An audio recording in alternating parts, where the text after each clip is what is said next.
The reason I ask, okay, let me ask you a different question, then we'll see if you want to jump up to that. How many of you take an Advil for a headache, or for muscle pain, or for, okay, a bunch of you. Why do you do that? It helps. Because the commercial says it. Because it, okay, I like both of those answers. When Linda says it helps, hold that thought. Now you're sounding like a commercial. That's okay. Linda says it helps. What I call that anecdote. And you guys have to, you have to live by anecdote sometimes. I've been told numerous times by my statistician friends, why do you go to acupuncture? That's placebo. Like, it works for me. He said, it's placebo. I'm like, you didn't hear me. It works for me. I don't care what your lack of studies or studies show. It works for me. Sometimes you can flush statistics out the window and go, if it works for me, then it works. I don't have to worry about a study that was done. Yeah. However, Advil was not released on anecdote. You can't put a drug on the market in America and be like, you know, it worked for Linda, go for it. The FDA has problems with that, obviously. There's lawsuits. Lawyers just wait and salivate for that opportunity to get on that one, right? So how does something like Advil get produced? How is it released? What happens? Trial and error. Trial and error! What kind of trial? What kind of error? Melon, give me more. Studies that are done. Describe this study, my friend. Control groups and... Oh my goodness. Hang on. How's the clear? People say yes or no. Oh, here it is. 9 out of 10. Well, that's opinion, though. We gotta be careful. Describe the study more. You said a control group, Melanie? You said a control group and an experimental group. Why do we have a control group? This might save you a geometric proof if you can buy this concept right now. Why do we have a control group? To compare the experimental group to. Cassidy, go. It's like the baseline. Oh, I love that word. Thank you, sister. Okay, so here's the deal. That baseline idea. Here's a horizontal number line indicating some range of measures. So if you're talking Advil, what's Advil usually fighting? Pain, inflammation is a big one. I'm dealing with this rotator cuff injury still. Inflammation, it deals with inflammation. Let's do that. Let's talk about inflammation only because I like that more. You can measure that. Pain's tricky, right? When they ask you about pain, my PT says it all the time. You can get in the pool and swim, just keep it at a 3 out of 10 or below. And I'm like, crap, what's a 3? It goes back to that whole Likert scale problem. What's a 3? Is that a 2? So let's talk about inflammation, something you can actually take an MRI on and measure and like geometrically measure. So, inflammation. Okay, so let's put this inflammation. Okay. Inflammation? Inflammation. 1300, baby. 1300. Can't spell, can't do history. I understand mathematics-ish. All right, inflammation. Thank you, Nick. Quality control. So, somewhere on this scale is an average amount of inflammation that is used in this study. And I'm not going to talk about how that's defined because it could be defined differently for different studies. It might be for an injury, an acute muscle injury. It could be for a headache. I don't know how you'd measure that for a headache, maybe an MRI as well. But somewhere on this scale is going to be an average. We're going to call it mu only because it's been observed for decades, if not centuries. We'll say decades to be a little more realistic, and plus I can't do centuries, obviously. So there's going to be an average amount of pain in the general population. Go ahead, Linda. How do you even measure inflammation? Well, you can measure it geometrically. If you could get an image of the area, like my shoulder, and compare it to a baseline. I love that, by the way. Thank you, baseline. So this is your baseline inflammation. Inflammation. This is your baseline. Linda, this is why I'm going with inflammation and not pain. Because you can actually measure it if you had the correct equipment to measure it with. So there's going to be a baseline of inflammation. And it's an average. And I'm going to call it mu, if that's okay with you guys. No, Carly's like, no, don't call it mu. Good for you, sister. Let's call it X bar. Good for you. Good for you. To hell with it. Let's not call it mu. Let's call it X bar. Because even though we've taken, say, 100,000 or 200,000 samples, it still has a margin of error, doesn't it? Good for you. Good for you. It's going to look like that as we pretend that's a bell curve. And pretend that's in the middle. There we go. Now it kind of is. Alright. So, that's where un-Advilled inflammation lies. On average, it lies right about here. And then the sampling distribution is bell-shaped by the central limit theorem. It's going to tail off like this. It's going to tail off like this. Okay? And let's make this come down a little bit over here too. And while we're at it, we're going to come over here and over here. Okay. see that all? Maybe. Yeah. Or I have enough room on both sides.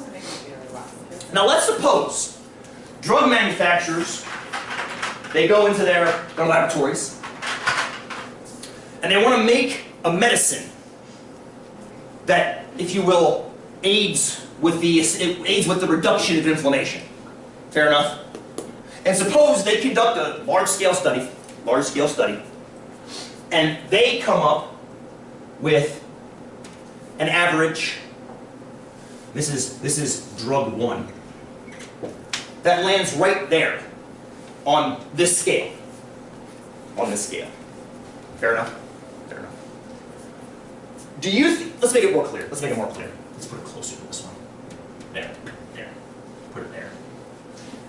Do you think that drug 1's average is low enough on that curve to start mass producing this drug and selling it to the general public as an anti-inflammatory? Before I was even finished that statement, 3 of you were shaking your heads no. Tell me why you're shaking your heads no so vigorously. Skeptics? Always be skeptical, of course. Emily, go. Oh, good. There's a confidence interval around that, isn't there? Jolene? You're catching less than half the population. Oh, good. Less than half of... What are you looking at when you say less than half? So you have your original bell curve. Stop right there. Just, I want to finish that statement. But I want you to, did you hear what Jolene said? She's comparing the experimental data we just collected with the original bell curve. You see what we just did? We're not looking at... You guys haven't even asked for the bell curve around X bar yet, have you? It's there. It is there, for sure. But you're not even looking at that bell curve yet. You're saying the center of this one lies essentially where on the original? Maybe in the first quartile, right? I drew it kind of crudely, but I think by now you guys have been trained a little bit, I think, at least I hope, that when you see a bell curve like that, I'm guessing that you're probably doing something like that in your mind, and you're saying, okay, that's 2 standard errors, 2 standard deviations, 2 standard errors, that's 95%, and that thing seems to have landed squarely in the middle of that. When it lands outside, what do we call the data that lands outside 2 standard deviations? Generally, we call them all outliers, right? Is this guy an outlier? That means there's no reason to think this result is significantly different than that result.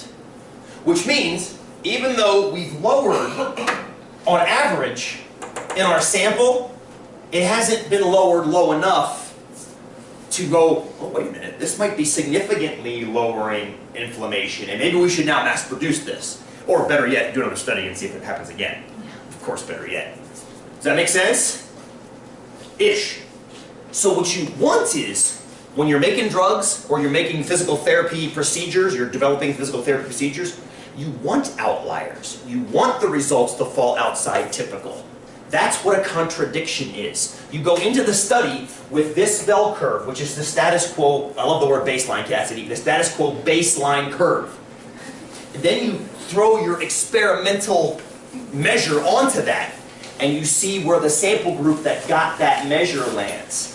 If it lands within, say, 2 standard errors of the baseline average, you put your shoulders up and you go, well, we tried it and it didn't work. Back to the drawing board. You've heard that phrase. Back to the drawing board. Go try something else. But every once in a blue moon, what happens? Well, here's your baseline curve. And every once in a blue moon, you end up over here. Now, there are 2 explanations for landing over here. There are 2 explanations for landing over here. Give me one of them. Give me one explanation for landing over here. Your drug made the pain worse? Well, inflammations get better if we're going this way, yes? I'm assuming that left means less inflammation. Yeah, okay. So one explanation, Jolene, is your drug made the inflammation Better. well, inflammation, I like what you're saying. The inflammation is worse, which makes us feel better. Worse being less inflammation. You right okay with that? Less inflammation, more inflammation. I'm just trying to use a number line idea. So inflammation has gone down. And statisticians would tag one more word on that. It's gone down significantly.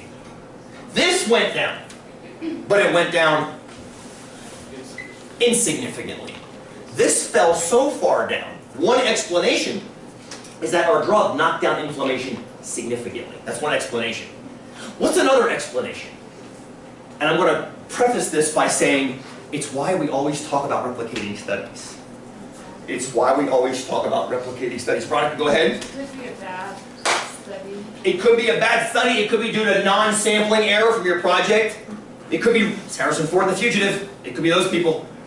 Jason Harrison Ford. Or it could just be a polluted drug trial. Maybe an artificially deflated result because of some outside variable. But let's even assume everything was perfect. Every trial was run statistically perfectly, research method perfectly. What's another explanation for this down here? We could have healed up on that one. Well, oh, good. But I'm saying take even that out. Take every variable out except for the fact that your control group is here and your experimental group has a bell curve over here. And the only difference between the experimental and the control group is the fact that these guys got the medicine. What's another explanation? Jolene's is the most attractive, that our medicine is working to knock inflammation down. The other explanation, oh, please, Alan. Placebo effect.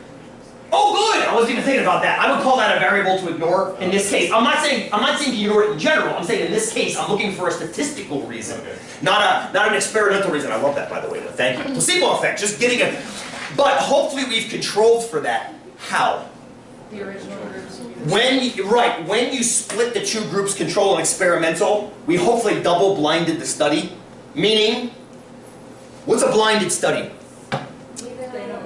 No, Right, a single-blind study means that the participant is getting a pill, and they have no idea what's in the pill. It's either the drug, the Advil, or it's a sugar pill. Double-blind means the person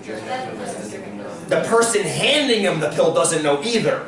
Which means the guy behind or the girl behind the double pane glass, the mirrored glass, they know. They're flipping a coin back there. And based on heads or tails, then they say, come back here, you, researcher you, comes back, pill gets put into their hand, that next person has no idea what they've got. Which means they can't in any way bias the person getting the pill. So hopefully, placebo effect has been pulled, hopefully, out. Fair? Now some people will test, I actually have data for this we'll test later. Just getting a pill is placebo effect. Even if we tell somebody, there's nothing in this pill, take it anyway. Harvard did a study with that. Check it out. Here's a pill with nothing. It's a Tic Tac. Here. Oh my God. My irritable bowel syndrome feels better. We have data we're going to run later on this. It's crazy. Absolutely crazy. Anyway, take that out though. I'm looking for a mathematical reason. Does this curve, this is the control group curve, yes? No? Does this curve stop right here? No. How far does it go this way? Forever! So isn't technically, can't this result be on that curve? Yes. It could, yes? However, Veronica, it's highly unlikely to be on that curve. It's more likely that it's on, say it nice and loud, Natasha. Another, oh, it was Emily, I'm sorry. I heard you and I saw your mouth move. It's more highly likely that there's some other curve around this. See, when you get data, you don't assume it's an outlier. Because that's what that would be on this curve. An outlier, yes? When you get a data point, you don't go, ah! You guys, none of you, when you got the first black card on that deck on the second day, none of you called foul right then.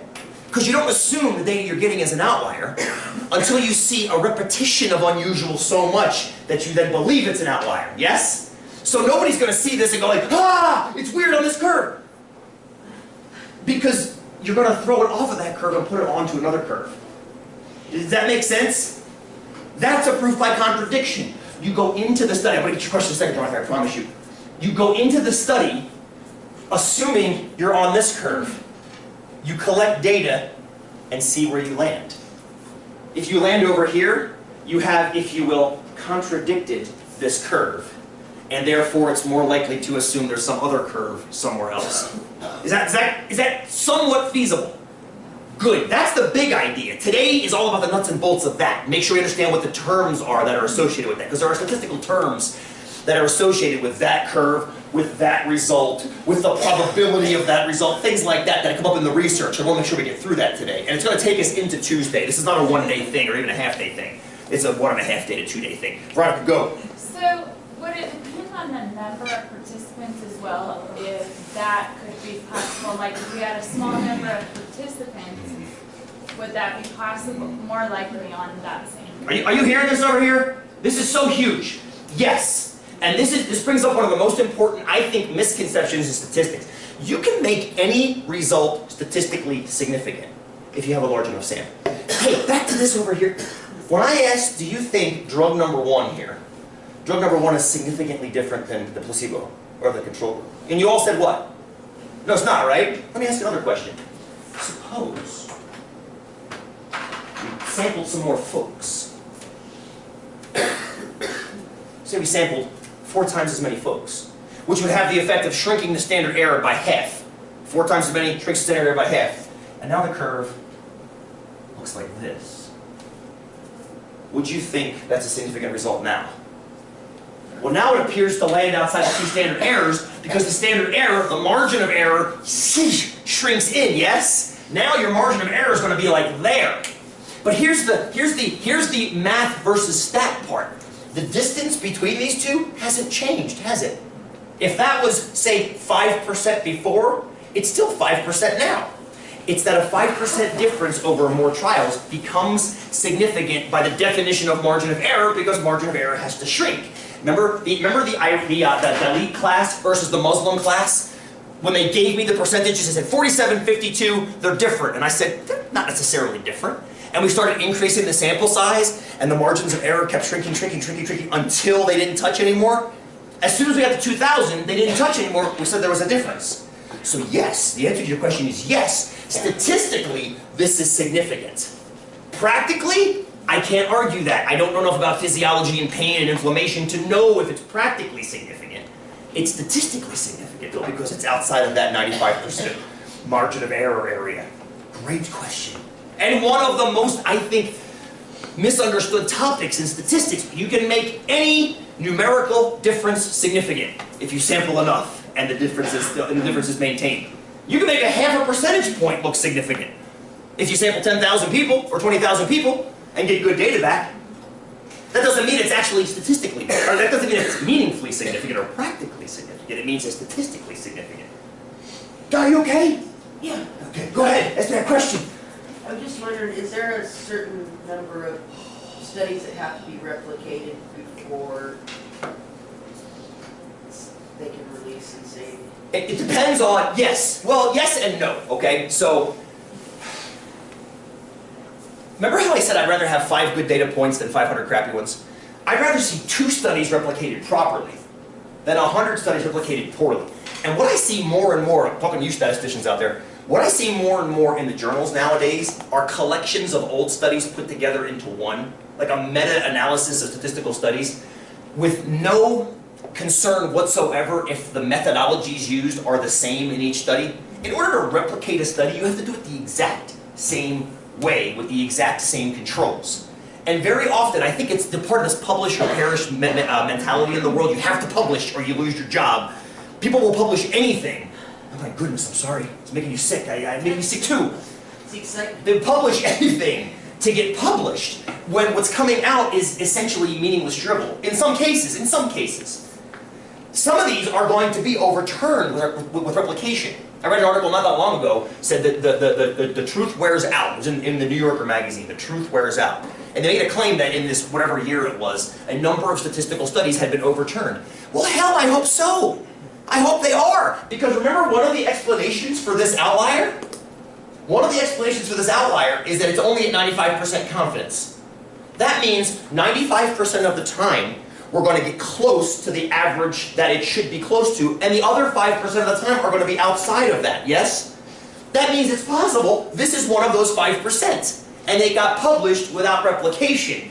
If you replicated it 5 more times, you would say, oh, I think we just got a goofy result this time. Maybe we shouldn't write it up right away. So what I'm saying is, suppose Advil was a fluke in its trial. Suppose the first time we tested Advil, it was a fluke in its trial. We ran it on 4,000 people. Gave 4,000 people, 4,000 people go, holy crap, shoulder's all better again, right? Holy crap, actually feels pretty good.